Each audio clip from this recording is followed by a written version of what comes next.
Hello beautiful people! For today's video, mag-road trip tayo guys. Kasi inihatid natin sa may Igorot-Stone Kingdom ang ating mga visitors.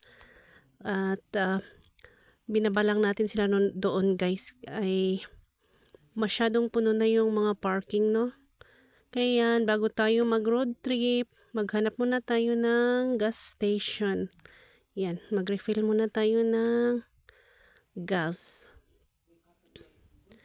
Yan, bago tayo bumalik doon sa may Stone Kingdom, maghanap muna tayo ng cafe. Kasi nga walang parking doon.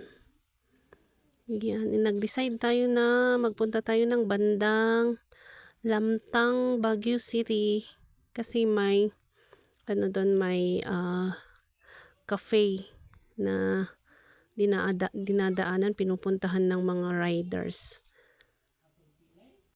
Konting unsolicited advice lang sa mga turista na aakyat ng Baguio guys ha. Kung may mga dala kayong sasakyan, mas magandang iwanan nyo doon sa may mga transient houses nyo, no? Kasi problema talaga ang parking, masyadong punuan lahat pa. Saka sobrang traffic. Para iwas sakit ng ulo, mas magandang mag-commute na lang. Ayan guys, andito pa din tayo sa may Barangay Pugis, La Trinidad. Papunta pa lang tayo ng Lamtang Road.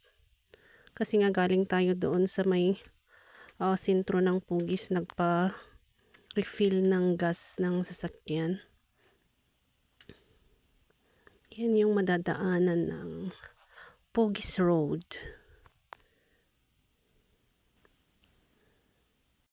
Ayan guys, papunta pa lang tayo sa may Igorot Cafe. Igorot Cafe ang pangalan ng cafe na. Yan na guys, andito na tayo sa may Lamtang Road. At yan yung way papuntang Stone Kingdom. Yan, ikot tayo 360 guys. Yan yung view. Yan yung papuntang Igorot Stone Kingdom yan. Yang kalsadang yan.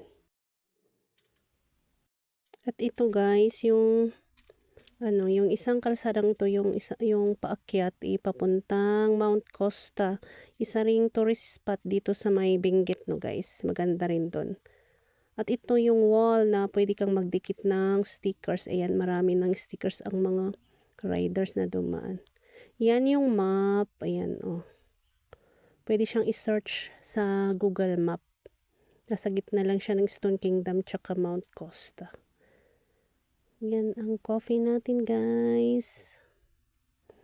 Yan ang view. Thank you for watching.